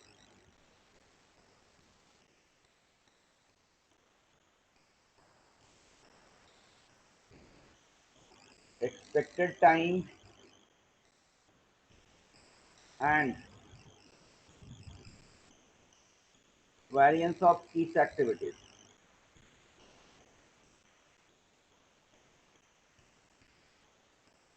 Activities TE variance 1 to 2, 2 to 3,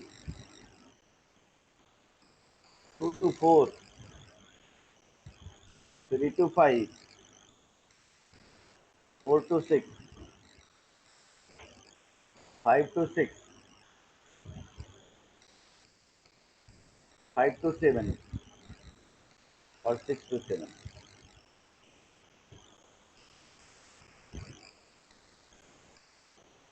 चलिए टीपी का टी एक्सपेक्टेड वैल्यू कैलकुलेट करते हैं। पहला आपका हमने फार्मूला लिखा है टीओ प्लस 4 टीएम।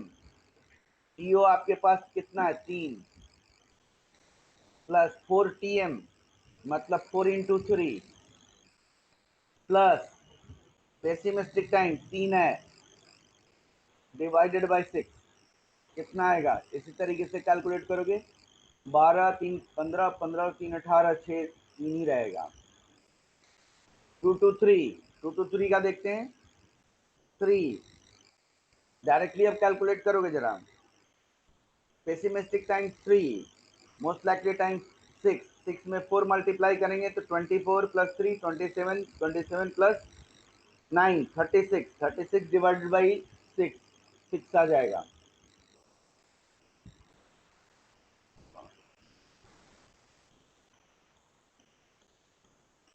6 2 to 4 का देखते हैं। Optimistic time 2, most likely time 4, most likely में 4 मल्टीप्लाई करेंगे तो 4 4 जा 16, 16 plus 2 18, 18 plus 6 24 divided by 6 4 3 to 5 का 4 into plus 6 into 4 24 24 plus 4 28 28 plus 8 36 36 divided by 6 6 4 to 6 most likely most optimistic 4 है 4 प्लस 6 में 4 मल्टीप्लाई करेंगे तो 24 24 into 24 plus 4 28 28 plus 8 36 divided by 6 इसका भी 6 आएगा इसका तो जीरो ही रहेगा 5 to 7 का 3 plus 12 15 15 plus 3 plus 16 3 plus 16 19 plus 5 24 24 divided by 24 divided by 6 4 6 to 7 का 2 प्लस 20 22 22 प्लस 8 35 आएगा। किसी को डाउट बोलोगे? किसी को डाउट यहाँ तक एक्सपेक्टेड वैल्यू कैलकुलेट करने में?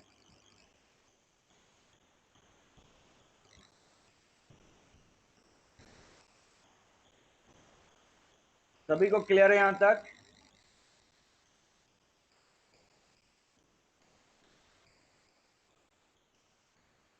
चलिए अब आते हैं वेरिएंस कैलकुलेशन करेंगे। वेरिएंस कैलकुलेशन करना है। वेरिएंस का फार्मूला है TP minus TO divide by 6 का होल स्क्वायर। अब देखोगे पहला टीपी आपके पास 1 to 2 का 3 है और टीओ आपके पास 3 है 3 माइनस 3 0 0 डिवाइड बाई 6 0 0 का स्क्वायर 0 ही होगा। सेकंड हमारे पास 2 to 3 का वेरिएंस कितना आएगा 9 माइनस 3 9 माइनस 3 टीपी 9 है टीओ हमारे पास 3 है 9 minus 3 6 6 divide by 6 6 6 divide by 6 कितना हो गया 1 1 का स्क्वायर 1 आएगा। 2 to 4 का 2 to 4 का कितना हो जाएगा 2 to 4 का कैलकुलेट करोगे कितना का कैलकुलेटर से कैलकुलेट करोगे आप 4 minus 2 sorry 6 minus 2 4 4 divided by 4 divided by 6 4 divided by 6 आ गया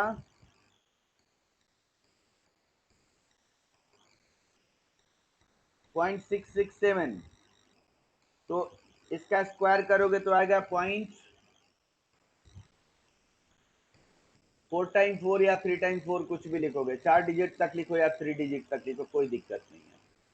अब 3 to 5 का इसी तरीके से 8 में से 4 माइनस करेंगे 8 में से 4 माइनस करेंगे तो कितना आएगा 4 4 डिवाइडेड बाई 6 वही आ रहा है 4 डिवाइड बाई 6 तो वही रहेगा 0.4 टाइम 4 3 to 5 का हो गया। उसके बाद हमारे पास आएगा 4 to 6 4 to 6 का भी वही रहेगा कैलकुलेट कर लो वही आ जाएगा 5 to 6 का तो जीरो रहेगा 5 to 7 का 5 to 7 का कितना आएगा 5 माइनस 3 5 माइनस 3 2 डिवाइडेड बाई 6 ये आ गया 0.333 इसका स्क्वायर निकाल देंगे क्या आएगा 0.111 या 4 टाइम 1 ले लो 3 डिजिट में ले लो या 4 डिजिट में। कहाँ लिख दिया इसका तो जीरो है 0.4 टाइम 1। अगला 6 to 7 में से टीपी 8 में से 2 माइनस करेंगे 6 डिवाइड बाई 6 1 1 का स्क्वायर 1। अब बोलोगे यहां तक किसी को डाउट है तो बोलो यहां तक किसी को डाउट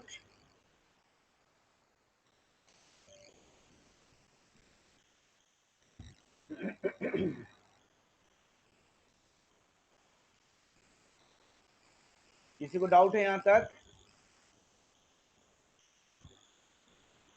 चलिए अब आते हैं हम लोग अपने क्रिटिकल पाथ फाइंड आउट करने के लिए। जो आपने एक्सपेक्टेड टाइम निकाला है हर एक्टिविटीज का उसको ग्राफ पे प्लॉट कर दो।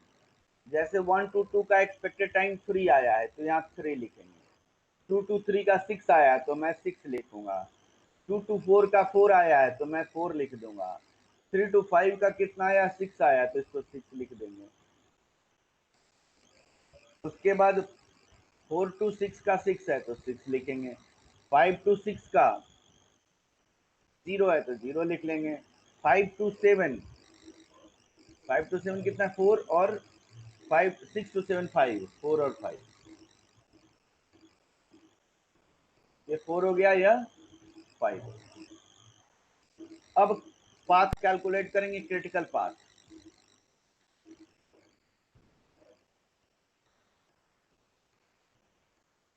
पाथ और टाइम ड्यूरेशन। पहला पाथ क्या होगा, 1 to 2, 2 to 3, 3 to 5, 5 to 7। 1 to 2, 2 to 3, 3 to 5, 5 to 7, पहला path. 1 to 2, 2 to 3, 3 to 5, 5 to 7। इसका टाइम कितना आएगा, ये भी निकाल लेते हैं। 3 plus 6, 9, 9 plus 6, 15, 15 plus 4, 19, 19 है। अगला पाथ है हमारे पास 1 to 2, 3 to 5, 5 to 6, 6 to 7, यही है। 1 to 2, 2 to 3, 3 to 5, 5 to 6, 6 to 7। तो इसका हो जाएगा 5, इसका टाइम कितना हो गया, 3 plus 6, 9, 9 plus 6, 15, 15 plus 0, 15, 15 plus 5, 20, यानी 20 डेज, सॉरी वीक्स, ये सारा वीक्स में है, 20 वीक्स, ये वीक्स में चल रहा है। एंड अगला पाथ हमारे पास है 1 to 2, 2 to 4, 1 to 2, 2 to 4, 4 to 6, 6 to 7, 1 to 2, 2 to 4, 4 to 6, 6 to 7।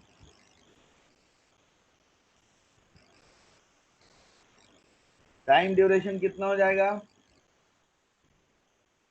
3 plus 4, 7, 7 plus 6, 13 plus 5, 18, 18 weeks.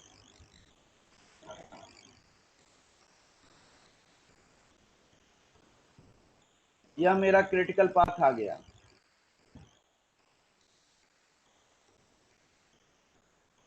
Project completion, expected completion length time, expected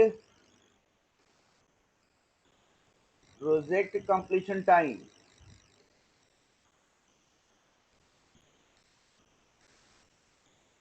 expected project completion time 20 weeks,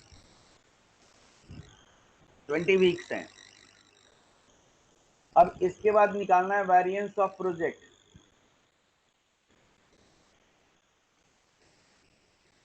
कैसे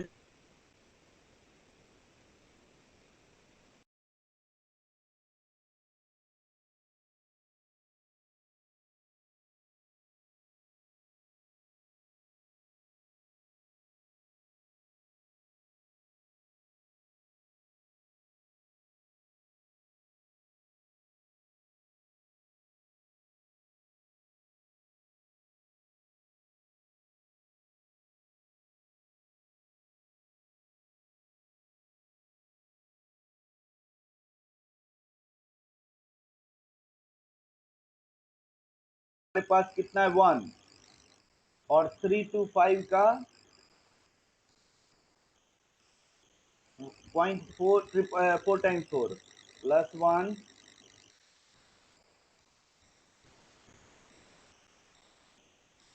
इसके बाद 3 to 5, 5 to 6, 5 to 6 का देखो 0 है, और फिर 6 to 7, यही है 5 to 6, 6 to 7, 5 to 6 का 0 और 6 to 7 का 1, इसको ऐड कर लेंगे तो कितना आ गया, 2 पॉइंट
आवाज नहीं आ रही है आपकी।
हेलो, अब आ रही है वॉइस?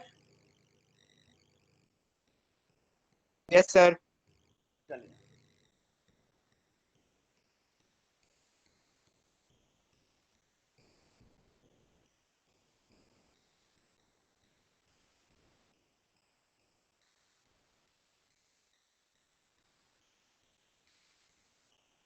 यहाँ तक के कैलकुलेशन में कोई डाउट है तो बोलोगे आप लोग।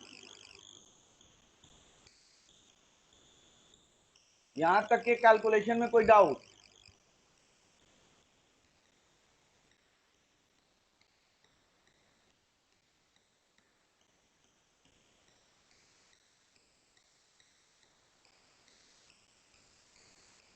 चलिए, ये तो आपका कंप्लीट हो गया है प्रोजेक्ट मैनेजमेंट। अब आपके थ्योरी वगैरह जो होगा आप लोग पढ़ें इसको, और एमसीक्यूज तैयार करें ओएम के पार्ट का सारा। मैंने जो पीडीएफ शेयर किया है उसमें आपको एमसीक्यू बुक है। ओके।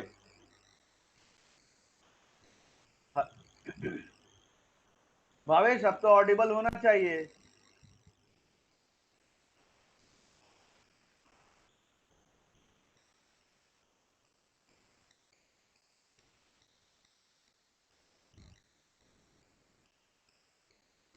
हेलो,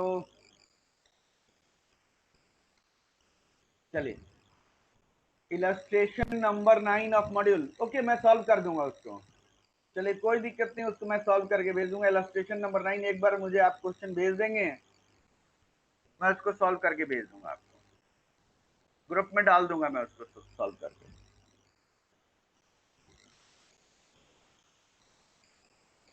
और बिट क्वेश्चन आप लोग कंप्लीट करेंगे कि बिट क्वेश्चन से आपको हो सकता है कि उसका जो एमसीक्यूज होता है वो है। और मैंने बिट क्वेश्चन का सारा वीडियो बना दिया है, आप लोग देख सकते हो चैनल पे जाकर, वहां पे आप लोग देख सकते हो। मैंने प्लेलिस्ट आपको दिया भी था, वहां से भी आप लोगों को देख सकते हैं।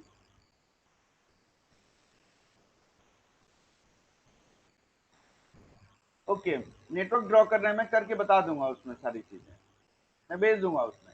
नेटवर्क ड्रॉ कर देख लेंगे, क्वेश्चन क्वेश्चन मैं देख लूंगा उसको।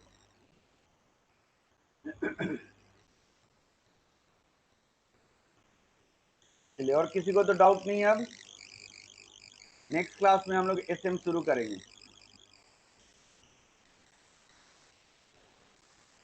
और जाकर आप लोग क्वेश्चंस वगैरह देख सकते हैं। बिट क्वेश्चन तो आप लोग देखते चले जाइए, ओएम वाला पार्ट पहले देख लीजिए, फिर एसएम वाले पार्ट पे जाइएगा। सिर्फ 7 वीडियोज हैं उसके, उसको आप लोग देख लीजिए, आपको मिल जाएगा। बहुत सारी चीजें एमसीक्यूज मिलेंगी वहां पे और वहां पे आप उसको सॉल्व कर सकते हैं।